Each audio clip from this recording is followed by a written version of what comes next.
Bom dia, hoje é dia 11 de junho de 2019. Queria compartilhar com os amigos aí mais um vídeo, falar um pouquinho sobre a graça que me alcançou e que transformou a minha vida e que deu sentido a toda a minha vida.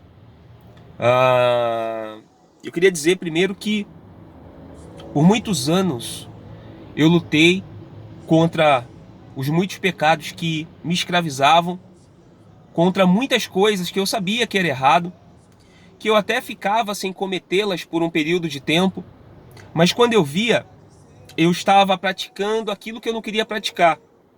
Aquilo que Paulo fala, né? Aquilo que eu não quero fazer, eu faço. E aquilo que eu tenho que fazer, eu não consigo, não encontro vontade, força. E não me comparando a Paulo, tá? Que fique bem claro aqui, longe disso. Mas era uma luta constante contra o pecado que me escravizava, era uma luta constante.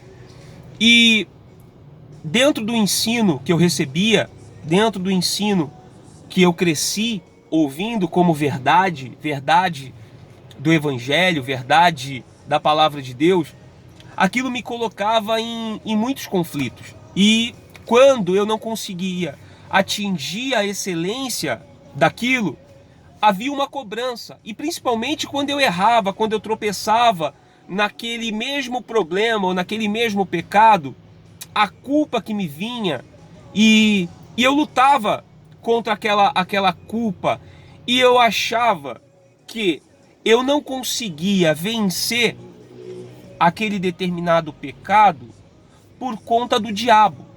Por quê? Dentro do ensino que eu recebia, o diabo era sempre o culpado quando algo não dava certo ou quando algo não ia bem. O diabo era sempre o culpado. E aqui eu não quero dizer ou não quero fazer defesa do diabo. Pelo contrário, a gente já sabe a função dele, o papel dele neste mundo, e a gente sabe que nós não devemos subestimar e nem superestimar. A gente não deve menosprezar e achar que o diabo não tenha um poder limitado, mas ele tem esse poder limitado. Porque ele está sujeito ao Senhor Jesus e ao mesmo tempo nós não podemos superestimar o diabo e achar que ele é mais do que ele é. Então, quando eu colocava diante de Deus a minha queixa e falava, ó Deus, eu caí de novo naquilo que estava me escravizando, caí no mesmo pecado que eu era escravo, mas eu não vou deixar mais porque o diabo, ou seja, eu pegava a culpa que era minha e atribuía aquilo ao diabo. Então, havia uma frustração muito grande de sempre estar caindo nos mesmos erros e cometendo as mesmas coisas, achando que a culpa era do diabo. E a culpa ali não era do diabo, mas por que eu culpava o diabo? Pelos meus fracassos, pelos meus problemas, por não conseguir vencer a ele, pelo ensino que eu recebia. Porque a minha salvação, ela só estaria só seria real e verdadeira se eu cumprisse com coisas, com ritos da religiosidade, com ritos da instituição na qual eu participava e frequentava na ocasião. Por quê? Porque eu tinha que sacrificar, porque eu tinha que fazer votos com Deus para me libertar, porque eu tinha que amarrar o diabo nos cultos de libertação, porque eu tinha que vencer o pecado por aquilo que eu manifestava a fé, e o aqui manifestar a fé estava sempre vinculada a uma oferta, a uma expressão de fé, quando na realidade a vida espiritual e a nossa libertação, ela se dá pela palavra de Deus. A palavra de Deus diz que conhecereis a verdade e a verdade vos libertará. Não existe libertação sem a exposição da palavra de Deus, sem o santo evangelho, aquele que nos transforma, aquele que nos muda a nossa consciência, muda a nossa percepção, muda tudo. Quando a palavra de Deus chega, a esperança chega, chega a luz, chega o entendimento da mente obscurecida nossa, de achar que o mundo e todos os problemas do mundo é só culpa do diabo. Não. Quando você tem a mente aberta, quando você tem o entendimento aberto para a palavra de Deus e para o seu santo evangelho, você entende que nós temos responsabilidades e nós não podemos fugir à nossa responsabilidade e atribuir os nossos fracassos ao diabo. Nem sempre ou quase nunca é o diabo, mas são as nossas vontades, porque nós viemos de uma natureza caída e pecaminosa, somos herdeiros lá do pecado de Adão e Eva. Então, trazemos essa bagagem do pecado e nós precisamos, em Cristo, ser livres, através da palavra dele. E aqui nos submetermos à palavra e entendermos a graça. Porque, para alguns, e principalmente do local de onde eu saí, dizem que a graça ela é libertinagem. A graça ela nos leva a praticar o pecado ou a viver no pecado porque a gente sabe que tudo é graça. E pelo contrário, quando nós temos o real entendimento da graça, nós não pecamos por medo do inferno, nós não pecamos por medo de consequências do diabo, mas porque nós amamos a Deus e entendemos o que ele fez na cruz. Ele pagou o preço que era para mim, para eu pagar. E ele pagou o preço do meu pecado para que hoje eu tivesse salvação plena nele. Então eu queria compartilhar aqui com vocês justamente sobre isso. Primeiro do que está lá no livro de Gálatas, no capítulo 3, no verso 10, diz o seguinte: todos aqueles, pois que são das obras da lei, estão debaixo da maldição. Porque escrito está: maldito todo aquele que não permanecer em todas as coisas que estão escritas no livro da lei, para fazê-las. Não teve ser humano na face da terra que conseguiu cumprir com todas as coisas da lei. Não teve. Por isso foi enviado o Senhor Jesus, que conseguiu cumprir toda a lei. Então ele não veio abolir, mas ele veio cumprir. E ele cumpriu sem pecado, sem nada que desabonasse o sacrifício perfeito dele. Por isso ele é o perfeito sacrifício. Por isso é heresia nós acreditarmos que nós conseguimos fazer esse sacrifício, que muitas vezes é aplaudido dentro da instituição, dentro da igreja, como se nós tivéssemos alcançado e feito também o perfeito. Ou seja, estamos nos igualando ao Senhor Jesus. E isso por si só já deveria ser motivo de riso, de chacota, porque imagina eu me igualar ao meu Salvador. É impossível. A minha salvação eu não conseguiria pagar, assim como eu nunca consegui ser salvo por aquilo que eu fazia. Havia um medo dentro de mim, porque eu sabia dos meus pensamentos, eu sabia do que eu pensava, eu sabia do que eu ficava alimentando na minha cabeça, mesmo não externando fora para as pessoas verem, mas o que minha mente alimentava e o que o meu coração sentia, ninguém via, mas o Senhor Jesus via. E aquilo era um conflito com relação à minha salvação. Eu falava: Deus, como pode? Eu não estou salvo. Então vinha aqueles pensamentos, vinha aquelas vozes, justamente para me colocar em dúvida sobre a minha salvação. E aí a minha salvação dentro da instituição, ela tinha a ver com o que eu fazia, com os votos que eu cumpria, com os sacrifícios que eu fazia, com as coisas que eu deixava de fazer.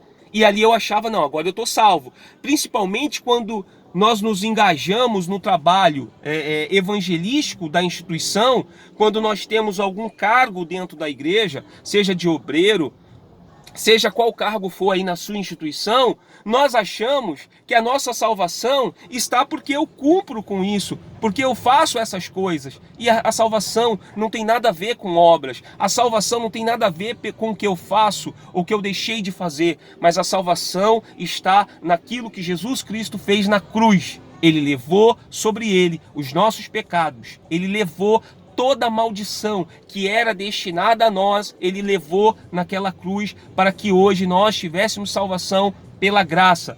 Então aqui no livro de Gálatas 3, no verso 10, diz aquilo. Então nós não podemos, pois aqueles que estão sujeitos às obras da lei, acaba ficando em maldição, porque você não consegue cumprir. É desumano cumprir toda a lei. Na realidade, ninguém cumpriu, senão o Cristo da cruz. Ele cumpriu toda a lei. Nós não conseguimos. Por isso o conflito. Por isso que nós, ora, estamos salvos, ora não estamos salvos. Por quê? Porque é aquilo que eu faço. Porque é aquilo que eu deixei de fazer. Então, enquanto eu não estou fazendo, eu não estou cometendo os mesmos erros, os mesmos pecados, eu estou salvo. Eu fiz aquilo, eu tropecei e cometi o mesmo erro, eu já não estou salvo. Então, você vê, você fica refém das suas obras, você fica refém das coisas que você faz. E não é isso que a graça nos mostra e nos revela. Então, lá no livro de Efésios, que é justamente onde nós entendemos um pouco do que é a graça na vida da gente, está dizendo o seguinte, Efésios 2,8: porque pela graça sois salvos, por meio da fé. E isso não vem de vós, é dom de Deus, não vem das obras, para que ninguém se glorie, porque somos feitura sua, criados em Cristo Jesus para as boas obras, os quais Deus preparou para que andássemos nelas. Quais são essas obras? As obras, o que nós precisamos fazer para ser salvos? Primeiro, entender que a salvação não está nas minhas mãos e não está no que eu posso fazer, mas está no que Cristo fez. Quando você entender que você não tem nada que te garanta a salvação, porque nós somos pecadores, a nossa natureza é pecaminosa, é pecadora, a nossa natureza, tá? Eu não estou falando que eu vivo no pecado ou estou em pecado. Sou pecador, não vivo mais no pecado. Porque enquanto nós vivermos aqui nesse mundo, seremos sim pecadores, não escravos do pecado. Aqui eu estou falando de mim. Então eu não sou escravo do pecado, porém sou pecador e careço da graça. Muitas vezes, dirigindo, nós nos estressamos com o cara que te dá uma fechada, com o motoqueiro que quebra o seu retrovisor. Nós nos estressamos a ponto de dentro de nós nos irarmos de querer atropelar o cara. Pelo menos isso acontece comigo, tá? Não sei com você. Talvez você seja santo demais e isso não aconteça contigo. Mas comigo, o trânsito é algo que realmente eu trabalho muito. A questão da minha paciência, a questão dos pensamentos que me vêm aqui. Às vezes dá vontade de passar por cima do cidadão. Mas aí logo eu entendo, falo, Deus, essa é uma vontade da minha carne, não é minha não. Tem misericórdia de mim aí, né? Então, se eu fosse levar a minha salvação pelas coisas que eu faço, só nesses pensamentos que eu alimentei, haveria um conflito. Eu ia ficar triste, infeliz, porque me veio pensamentos, até assim, não externados, mas pensamentos, e dá vontade de xingar, é uma série de coisas naquele momento ali. Porém, lá na mente, que é onde nós lutamos boa parte das nossas, daqueles pensamentos, aqueles dardos inflamados do maligno que nos vem à cabeça, que nos vem à mente, nós combatemos aqui, nós vencemos aqui. Então, quando eu passo por esse estresse no trânsito, que me produz todo esse mal, toda essa coisa ruim, eu lembro que Jesus morreu pelos meus pecados, e porque ele morreu pelos meus pecados, eu consigo refrear, eu consigo ter um ponto de lucidez e falar, Deus, me perdoa. Aqui a minha salvação não está em xeque, porque ele entende, ele sabe da minha humanidade, mas ele sabe do desejo que eu quero acertar, de que eu não quero errar, de que eu não quero viver refém das minhas vontades, dos meus desejos. Eu quero me submeter e sujeitar a ele. Então, não existe um conflito aqui. Existe sim um momento de estresse no trânsito. Eu estou dando um exemplo do trânsito, mas aí você pode avaliar a sua vida, ou aquilo que te estressa, ou aquilo que te faz tropeçar, que é pedra de tropeço para você. Claro, a gente precisa melhorar sempre, e eu procuro ser uma pessoa melhor todos os dias, no relacionamento com as pessoas, na forma que eu me dou para as pessoas. Eu preciso ser melhor todos os dias. Então eu sempre vou me avaliar, não pelo outro, mas pelo que a palavra fala. O que o Senhor Jesus fala? Se eu errei, se eu falei algo no trânsito para alguém, eu tenho que me desculpar. Só que eu não externo isso, pelo menos não falando. Deve ter mais ou menos aí uns 4 anos que eu falei um palavrão. Então são coisas pequenas, mas que a gente, como cristão, a gente precisa refrear, a gente precisa repensar. Então, eu não falo palavrão, mas me vem pensamentos, principalmente no momento de estresse, que eu falo, não é possível que eu estou pensando essas coisas, mas me vieram. Então eu falo, Deus, me perdoa. E a graça do Senhor Jesus, ela me dá condição de prosseguir, sem olhar para isso e achar que eu caí, que eu errei. Mas quando você tem um ensino que tudo que você faz, ou quando você tropeça, você perdeu a salvação, quando você sai do dito altar, desse chamado altar santo, que de santo não tem nada, porque você saiu do altar, você está pondo a sua salvação em xeque, como se a sua salvação fosse por algo que você faz. E não é pelo que você faz, aqui está falando. Porque pela graça sois salvos por meio da fé. E isso não vem de vocês, é dom de Deus. A salvação não é nossa, é dom de Deus. E você hoje ser salvo, e você hoje estar salvo, não é pelo que você faz, é dom. Ele te escolheu. Todas as coisas são dele, para ele e por ele. Não há nada em nós que seja bom, se ele não quisesse. Então, quando a gente entende a graça é exatamente... eu estava dando um exemplo de pecado, sobre aquilo que me inflama, mas vamos lá. Quantos de vocês aí do outro lado já tiveram uma dívida bancária, onde essa dívida sujou o seu nome? Imagina que você tomou emprestado um dinheiro alto, uma quantia alta, e aí você não conseguiu pagar e seu nome sujou. Passado ali um período de tempo, sei lá, 1 ano, 2, 5 anos, né? Nós temos aqui no Brasil, depois de 5 anos caduca, então meu nome vai ficar limpo de novo. Mas tá bom, vamos lá. Vamos pensar que uma dívida de banco, primeiro que ela não caduca. Os bancos, eles não podem mais...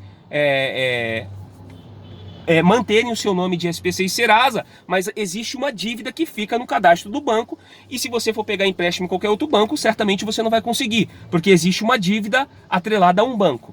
Aí esse banco, depois de um período de tempo, ele te manda uma cartinha dizendo que você tem 90% de desconto para pagamento na sua dívida total. Então, vamos imaginar um número, tá? Vamos imaginar que você pegou 10 mil reais, 100 mil reais, 1 milhão de reais, de acordo com você aí do outro lado. Eu não sei, mas vamos imaginar que você pegou. E aí o banco fala assim, olha, ô Leandro, nós queremos manter um relacionamento com você e nós estamos aqui para nós mantermos esse relacionamento contigo e a gente zerar aqui a nossa briga, a nossa insatisfação por conta dessa dívida. Nós queremos que você continue conosco e, e nós vamos te dar 90% de desconto para a gente manter o nosso relacionamento e continuar. E sem que nada mais nos atrapalhe o nosso relacionamento. Quando eu recebo essa carta do banco, eu vou ficar muito feliz. Primeiro, eu peguei 10 mil, eu vou pagar 1.000 e eu tô com meu nome limpo. Eu peguei 100 mil, eu vou pagar 10 mil e eu fui perdoado em 90 mil. Qualquer pessoa que recebe essa carta do banco e fica feliz e ainda tem uma dívida, né? Você não foi perdoado 100%, mas 90% da sua dívida foi perdoada. Agora imagina você receber a carta do banco dizendo o seguinte: senhor Leandro, visando manter o nosso relacionamento, nós perdoamos a sua dívida, nós, além de perdoar a sua dívida, para mostrar que nós estamos perdoando e queremos prosseguir no relacionamento com o Senhor, nós vamos dar um limite de 10 mil para você e esperamos com isso nunca mais termos nenhum tipo de problema. Para mantermos o nosso relacionamento sadio, saudável. Certamente que eu iria ficar muito mais feliz, porque o banco perdoou a minha dívida e ainda me deu um crédito. A graça é exatamente isso. O pecado que era imputado a nós, por Jesus Cristo naquela cruz, ele morreu pelos nossos pecados. Nós não merecemos ser salvos. Nós não merecemos porque somos pecadores, escravos do pecado até aqui. Somos escravos do pecado. Nada do que a gente faz é bom. Nada do que a gente faz é bom. As nossas melhores intenções, existe a nossa vontade por detrás de alguma coisa, algum interesse. Ou seja, Deus conhece o nosso coração, sonda o nosso coração, sonda a nossa mente. E aí vem Jesus e fala assim: Leandro, os seus pecados estão perdoados. Quero manter um relacionamento com você e vou te dar um acréscimo. Ou seja, aquilo que no banco, além de perdoar a minha dívida, ele me dá um acréscimo para manter o relacionamento e eu continuar a minha caminhada. Jesus vem e fala assim, ó: todos os seus pecados estão perdoados. Mas assim, não vive uma vida aquém. Não viva achando que agora você pode fazer qualquer coisa. E aí eu olho para Jesus e falo: caramba, eu era mentiroso, eu era depravado, eu era pecador, eu era ladrão, adúltero, eu era tudo de mal, tudo de mal. Jesus olha para mim e fala: Leandro, eu te perdoo, eu te dou a minha graça. E agora, Leandro, procura não errar mais. Ó, eu tô te dando um crédito ainda, porque Ele conhece o nosso coração e Ele sabe que mais cedo ou mais tarde a gente vai tropeçar em alguma coisa. Nós devemos procurar não tropeçar, mas nós vamos tropeçar. E a nossa salvação aqui, ela não está em xeque, ela não vai se perder, porque a salvação não é nossa, é uma dádiva, é um dom que Deus nos dá. Você entende o que é a graça na vida do cristão? Você entende o que é essa graça? Não importa o que eu faça de errado, se houver arrependimento, se ele perceber que foi uma fraqueza, foi um momento, ele derrama a graça sobre mim e me dá e permite que a minha salvação seja continuada. Agora eu posso desprezar isso. Eu posso querer viver a minha vida de qualquer forma. Então eu não entendi a graça, porque quem entende a graça não se preocupa em querer pecar. Você entendeu a graça. A graça é algo que transforma a vida da gente. E a gente vê a misericórdia de Deus e vê o amor de Deus, sabendo que eu sou sujo, que eu não mereço nada, mas Ele me dá a graça. Ele perdoou os meus pecados. Quando eu deveria ser condenado, quando eu deveria ser culpado, Ele falou: Leandro, eu restauro o relacionamento. Só me ama, me obedece. Vive uma vida reta. Leve o meu amor, leve a minha palavra. É isso que Deus espera da gente. É isso que é a graça. A graça não me dá permissão para pecar. Pelo contrário, a graça me dá esperança de, mesmo em dias maus, quando tudo estiver difícil, quando eu pensar em desistir, eu lembrar que não foi por mim, mas foi por Jesus. Foi pela morte dele naquela cruz. E hoje poder viver essa liberdade nele e poder compartilhar da palavra dele, do seu santo evangelho, isso não tem preço. Então, que o Senhor Jesus derrame sobre a sua vida a sua graça e que você possa entender que nós não merecemos, mas Ele nos dá, porque Ele nos ama. Então que Deus possa abençoar você aí do outro lado e que você possa viver exatamente o que eu tenho vivido na minha vida. Essa graça, esse amor e essa misericórdia de Deus. Deus abençoe e até uma próxima.